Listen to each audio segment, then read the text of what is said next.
Coming up next on Arizona Horizons Journalists Roundtable, Governor Brewer decides not to test the state constitution with a re-election bid. We'll discuss ideas for a new state child abuse agency, and lawmakers continue to target Arizona's new education standards. The Journalists Roundtable is next on Arizona Horizon. Arizona Horizon is made possible by contributions from the Friends of Eight, members of your Arizona PBS station. Thank you.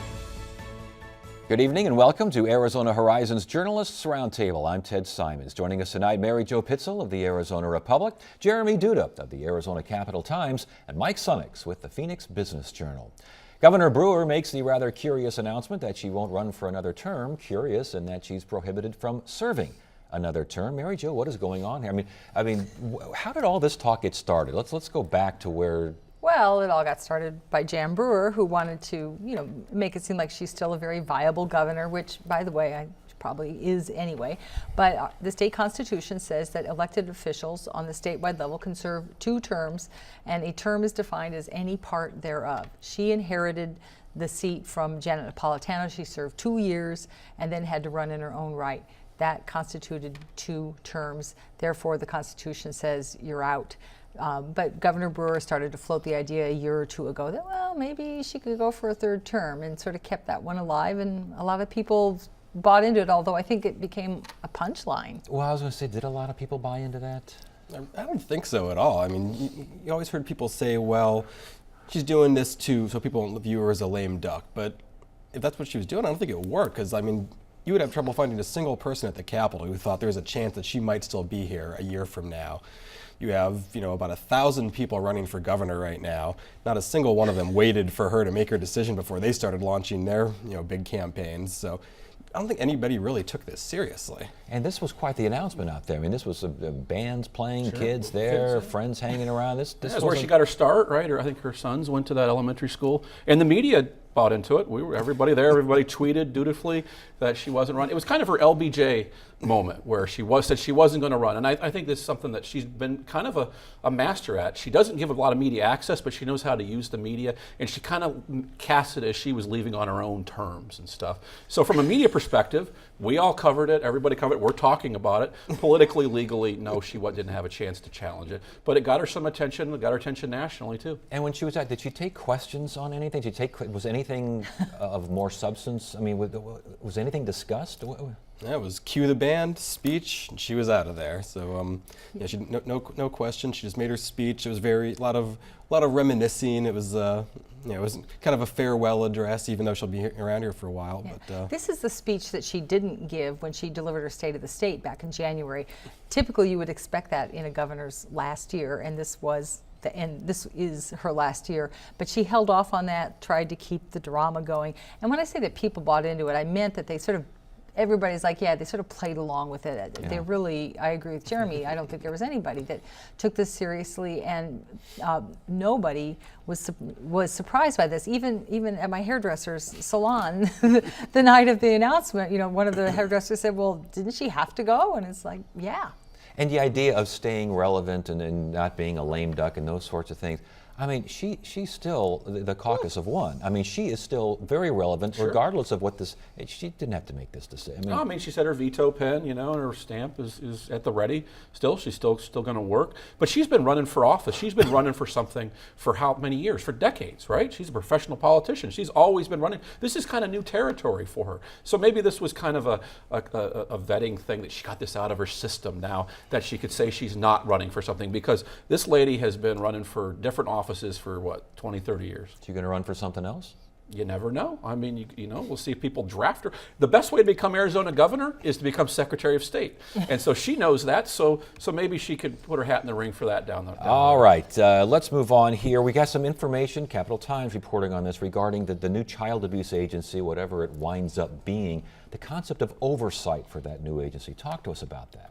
Yeah, well, we have this committee that's putting together some draft legislation for this new agency. We've just seen the second draft now, and the thing they've really focused on in that is something we've been hearing since this whole mess blew up last fall, which is the need for oversight, the need for external oversight as well as internal.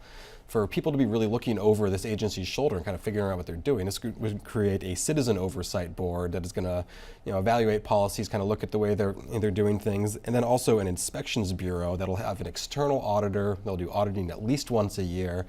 Make sure everything's going to make sure no one's stuffing 6,500 case files in a desk drawer somewhere, and make sure we don't have both this problem and a lot of the problems we've seen in the past. Draft legislation kind of in the works now for this new agency? Oh, very much. I mean, they're aiming for a May 1 date to deliver a draft bill for lawmakers to start picking apart. So this is, from what I understand, it changes from week to week. You can't really hang your hat on this, but I think some of the broad concepts, like having a citizens panel, an outside advisory board, seems to be gelling. That was mentioned this morning when the CPS Legislative Oversight Committee met.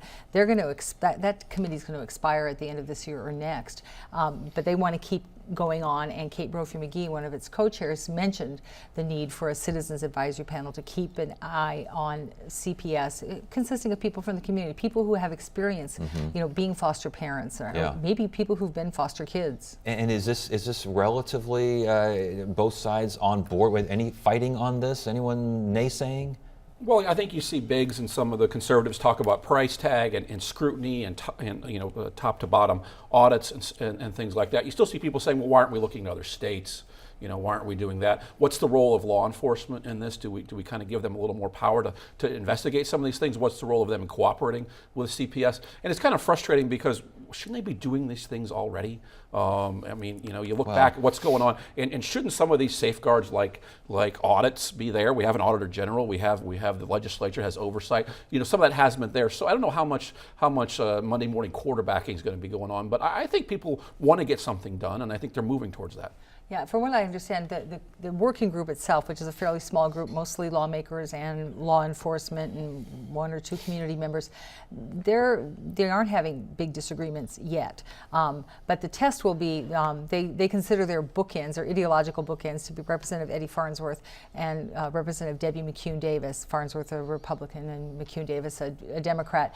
And they are convinced that they are committed to coming out with a product that both ends of the spectrum can agree with. I'm interested to see what the price tag is, and if that's when the trouble starts. If we're willing to, what we have to pay to have a system that actually works, and if the legislature is willing to pay that. And we're already seeing Andy Biggs wondering how much we're going to have to put up front this year to pay for this, or how much of the work needs to get done immediately. This is a multi-year process, probably.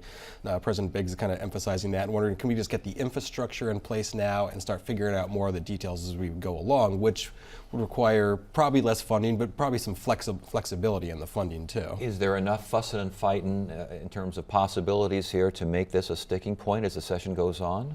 Could be. I think Governor Brewer probably wants to get this done on her watch while she's still here.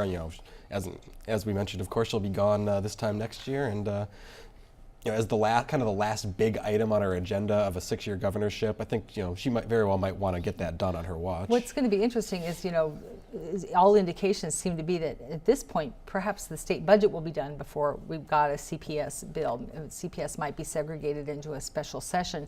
So do you just pick a number and put it in the budget as a placeholder for CPS funding, and then see what this task force comes up with that the legislature massages? So the money is a big question, and how much of that goes to like a physical move of the agency, how much goes into services. A lot of those services got cut during the recession, and they have been slow to return even to pre-recession levels. I'm interested to see how much the governor views this as part of her legacy. She's obviously looking at that. She talks about the economy, the fiscal state of state government, and a lot of other governors have kicked the can on this. They haven't solved this. We've had a lot of reports, task forces, and of course we're here at this horrible moment with this agency. Does she view this as her legacy? Is she really going to put a lot of capital towards this, towards fixing something that's been a long-term problem for the state? Well, she's spent so much time in the past 6 years talking about protecting society's most vulnerable. That was her speech coming in. That may be her speech going out, and this is going to be kind of the manifestation of that this session. Well, with that in mind, I want to get to and keep that thought, because I want to get to Common Core or college career ready and assessment standards Chrysler, Lincoln, Mercury. I'm understanding that this could be something else that could be a real sticking point at the legislature. This idea of the new education standards not being to everyone's liking. Yeah, there's a lot of opposition among the grassroots conservatives, Tea Party types. This has become the new rallying cries, no Common Core. And the supporters, this will tell you there's a lot of misinformation. People believe this is federally mandated or this somehow controls curriculum decisions that are made at the local level. But whatever it is, people are opposed to it. A lot of conservatives are opposed to it. And there's going to be, and the governor wants some money for this in the budget. And it's not really that much money. It's really, I think, probably like $15 million for testing. But this may be a new battle line. So and we're hearing more and more that people are going to draw that line in the sand and really fight for that this session to keep that out of the budget. And there are all these bills floating around now to kill in some way or stop down what is referred to nationally as Common Core, and basically is.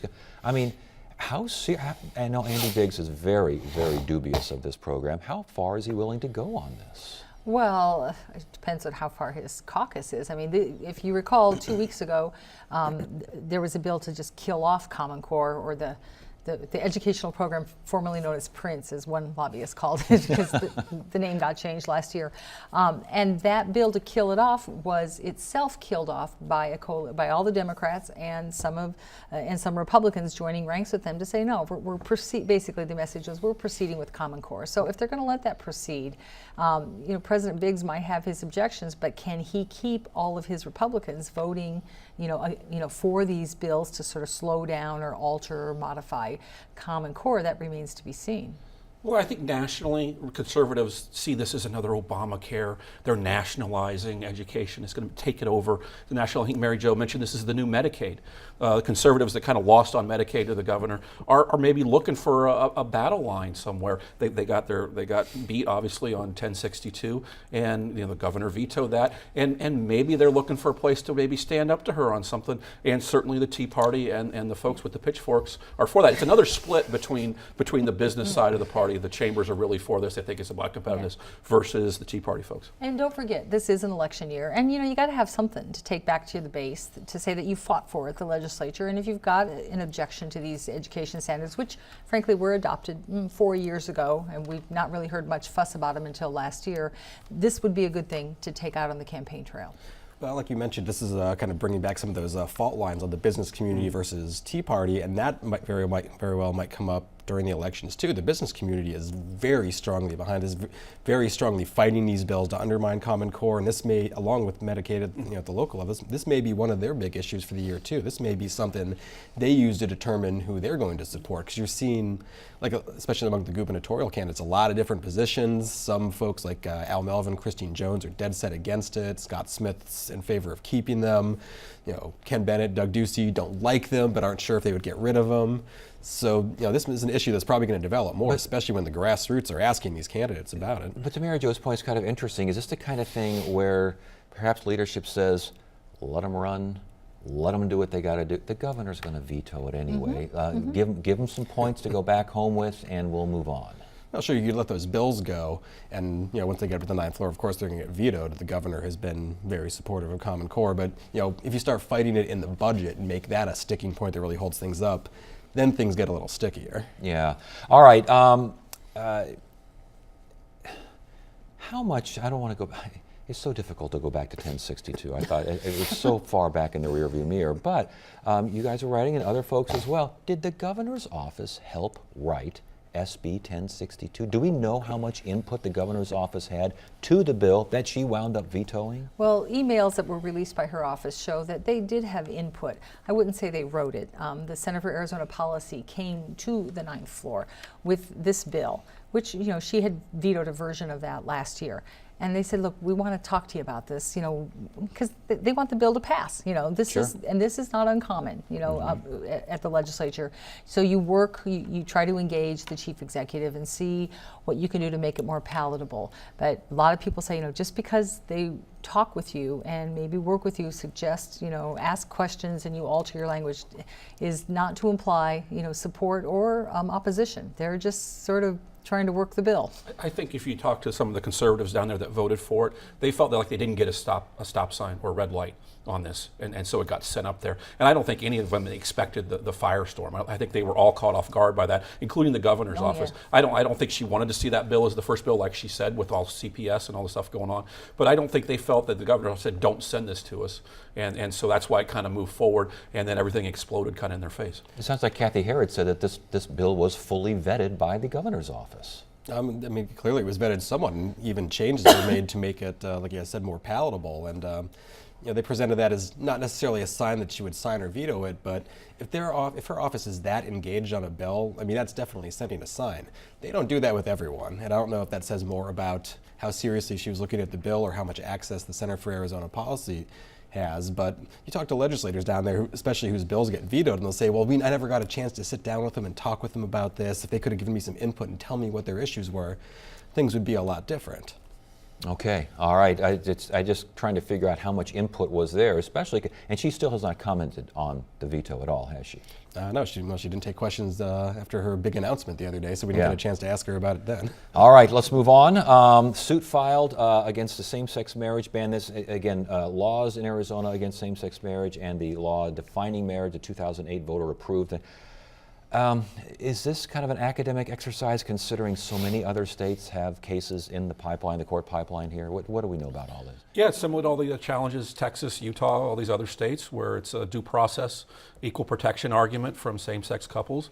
And you'll see what the courts do. Obviously, it's all going to go to the Supreme Court again. And you just see the shift in the legal system and the political system on this issue. We might see a ballot measure. You see polls both in Arizona and nationally changing. Obviously, 1062 was also kind of a sea change for the gay rights movement on these types of issues. So yeah, it's part and parcel of these other challenges in other states. And we should mention the plaintiffs are kind of three groups here: couples who can't marry.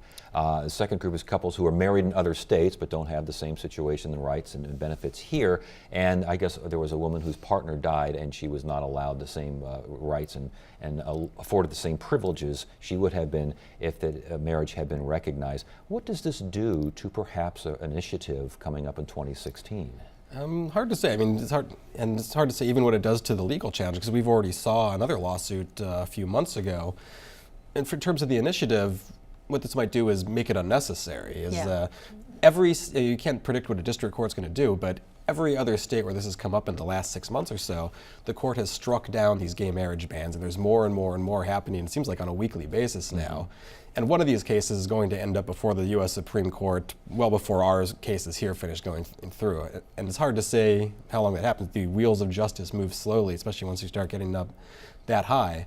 But if this gets settled before November of 2016, this planned ballot initiative might be completely unnecessary. Well, Democrats and moderates and folks on the left had looked at 16 as kind of a watershed year. They were going to have a same-sex marriage, maybe marijuana legalization. You could have Hillary Clinton on the ballot and maybe more competitive here than Democrats have been in the past. So they kind of seen those as kind of a trio of things to kind of bring out the younger voters of their stripe. With that in mind, Tom Horn is fighting this. He says that the definition of marriage is the key and that the people should decide by way of the law and by way of voter-approved initiatives and referenda and such, not judges. What does this do to his campaign? Well, it probably helps him in the primary. He's been getting hammered. Kyle endorsed his opponent, Brnovich. A lot of bad press about Tom. He's not really getting a lot of conservative support right now. And so this could maybe help him with the base. To help him with the base, but what happens when the general rolls around? Well, but keep in mind that the people that he's referring to did approve the ballot measure in 08 that said that defined marriages between one man and one woman. So that was a general election, populace that did that. Is there a sense from all this activity recently that gay rights issues like this will be a factor come November in some of these races? It's hard to say. I mean, you saw the way that these gay rights groups got organized with 1062, and a lot of them are really looking forward to kind of carrying that organization forward and using that to fight for their issues, to fight for their candidates. Whether or not it becomes an issue this year, it's hard to say. I mean, like Mary Jo mentioned, the voters did approve that gay marriage ban, and attitudes are changing, but we're not quite sure how fast they've changed and how much they've changed in Arizona, or at least if they've changed to the point where you can use that as an issue to hammer your opponent in November. I think Democrats see a generational thing where younger kids don't see this as an issue at all. They couldn't even understand why we were passing 1062. And I think you'll see Duval and Rodolini and Democrats in statewide races, maybe in the congressional races, really play that up as this is kind of a new politics, a new norm and stuff. And so I think they're looking at younger voters and that to turn them out on stuff like this. Yeah, and in terms of 1062, I mean, I think there's a contingent of Democrats that are not going to let that issue die. They're going to remind people of it. We got all those nice little signs that are still hanging up in businesses, around town saying, we're open Yes, to business for I've seen everyone. And I suspect you might see some of those, come late summer, early fall. We've got about 30 seconds left. From where you sit, from what you're seeing, could this be as contentious a session as we move on as it wound up last year, or close to it, be it Common Core, be it CP? Is it a possibility exists? Well, there's always a possibility, but I think what mitigates it is that it is an election year. You have the Speaker of the House who, is running for Congress. He's got somewhat, in a way, got bigger fish to fry. There's a desire to get out and to leave the session early. You cut deals and you don't make a big fuss. All right, we got to stop it right there. Good discussion. Good to have you all here. Monday on Arizona Horizon, world-renowned physicist Lawrence Krauss is back for his monthly update on the latest in science news. And it's that time of year. We'll hear about new tax laws and filing information from the IRS. That's Monday evening, 5:30 on Arizona Horizon. Tuesday, a program that enhances computational skills and social justice awareness for adolescent girls. Wednesday, Republican Congressman Paul Gosar with the latest from Capitol Hill. Thursday, we'll look at some of the best examples of existing American Indian petroglyphs. And Friday, it's another edition of the Journalists Roundtable. That is it for now. I'm Ted Simons. Thank you so much for joining us. You have a great weekend.